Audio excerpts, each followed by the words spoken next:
नमस्कार दोस्तों, आज का विषय है India blocks Bangladesh internet. Social media पर पिछले कुछ दिनों से ये खबर खूब घूम रही है। कहीं लोग कह रहे हैं कि भारत ने बांग्लादेश का इंटरनेट बंद कर दिया, तो कहीं कहा जा रहा है कि ये किसी राजनीति टकराव का नतीजा है। लेकिन सवाल यह है कि क्या भारत सच में किसी दूसरे देश का इंटरनेट बंद कर सकता है? क्या यह खबर सही है या फिर ये सोशल मीडिया का एक और सनसनी है? आज हम इस वीडियो में इसी पूरी कहानी को विस्तार से समझेंगे, तकनीकी, राजनीतिक और अंतर्राष्ट्रीय स्तर पर। सबसे पहले बात करते हैं कि ये खबर आई कहां से।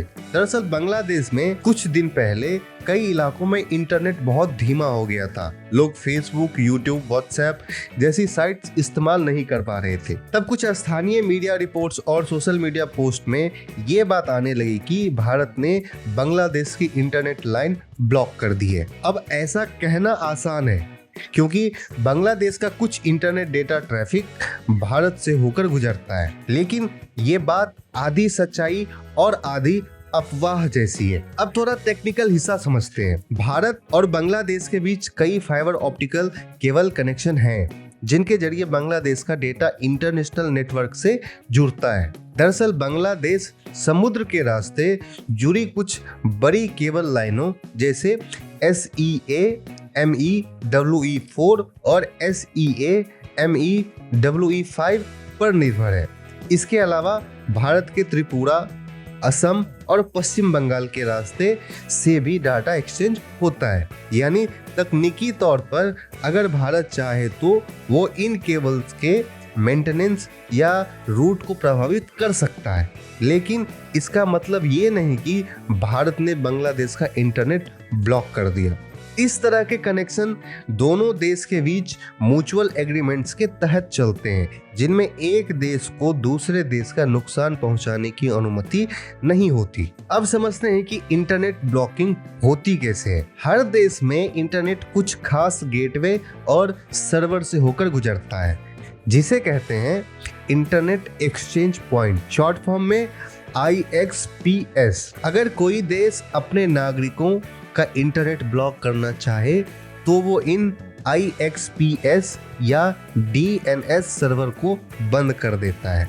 जैसे भारत में कई बार राजस्थान, हरियाणा और मणिपुर जैसे राज्य में सरकार खुद इंटरनेट बंद करती है। चीन में ग्रेट फायरवॉल है जो किसी साइट को एक्सेस नहीं करने देता है, लेकिन ये सब एक देश के अंदर होता है। किसी दूसरे देश के इंटरनेट को ब्लॉक करना किसी भी अंतर्राष्ट्रीय कानून के तहत मुमकिन नहीं है। अब सबसे अहम सवाल, अगर भारत ने ब्लॉक नहीं किया तो फिर बांग्लादेश में इंटरनेट क्यों बंद हुआ? कई रिपोर्ट्स बताती है कि बांग्लादेश में हाल के दिनों में राजनीतिक तनाव और प्रदर्शन बढ़े हुए हैं।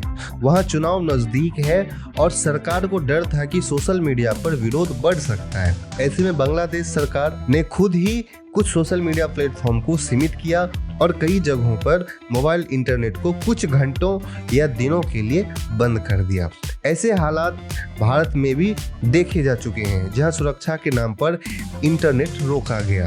तो यह कहना कि भारत ने ब्लॉक किया वास्तव में एक पॉलिटिकल रूमर्स है, जिसे सोशल मीडिया ने बढ़ा चढ़ाकर फैलाया। आज के जमाने में कोई भी खबर वायरल होना ज्यादा आसान है, सच होना नहीं। कोई एक ट्वीट कर देता है, इंडिया ने बांग्लादेश का इंटरनेट काट दिया, लोग बिना जांचे परखे उसे शेयर करते रहते हैं। फिर कुछ यूट्यूब चैनल्स और पेज उसी पर वीडियो बना देते हैं। नतीजा एक अफवाह धीरे धीरे सच्चाई बन जाती है। यही सोशल मीडिया की सबसे बड़ी ताकत भी है और सबसे बड़ी कमजोरी भी। भारत और बांग्लादेश के रिश्ते हमेशा उतार चढ़ाव भरे रहे हैं, लेकिन पिछले कुछ सालों में दोनों देश के बीच आर्थिक और तकनीकी सहयोग बढ़ा है। भारत बांग्लादेश को बिजली, गैस और डिजिटल कनेक्टिविटी जैसी सुविधाएं देता है। बांग्लादेश भी भारत को कई ट्रेड रूट्स और ट्रांजिट की सुविधा देता है। ऐसे में भारत का बांग्लादेश का इंटरनेट काटना सिर्फ तकनीकी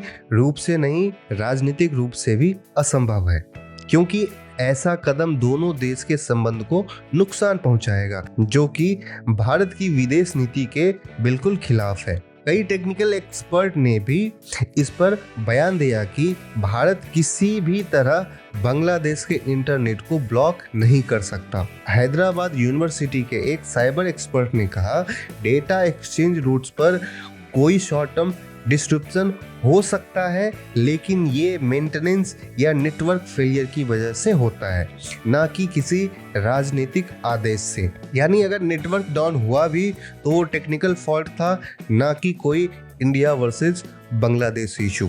इंटरनेट आज सिर्फ तकनीक नहीं, राजनीति का भी हथियार बन चुका है। कई बार सरकारें इंटरनेट बंद कराती है ताकि लोगों की आवाज या विरोध को कम किया जा सके। फेक न्यूज और ट्रोल आर्मी आज किसी भी अंतर्राष्ट्रीय मुद्दे को इंडिया वर्सेस सम कंट्री बना देती है। इससे ध्यान असली मुद्दों से हट जाता है, जैसे बेरोजगारी, शिक्षा या कीमतें। तो हमें ये समझना होगा कि हर ब्रेकिंग न्यूज सच नहीं होती, कई बार वो सिर्फ ब्रेकिंग माइंडसेट होती है। हम सबको ऐसे मामलों में 3 बातें याद रखनी चाहिए। सुनो पर सोचो, हर खबर को जांचो, सिर्फ शेयर मत करो।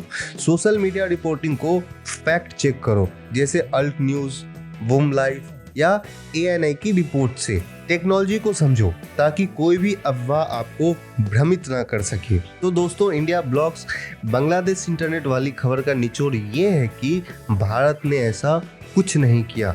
इंटरनेट की दिक्कतें बांग्लादेश के अंदरूनी या तकनीकी कारणों से हुई, लेकिन इस घटना से हमें एक बात जरूर सीखनी चाहिए कि आज के दौर में इंफॉर्मेशन पावर है, और अगर हम उसे बिना सोच समझ के फैलाते हैं तो वो गलत दिशा में भी जा सकती है।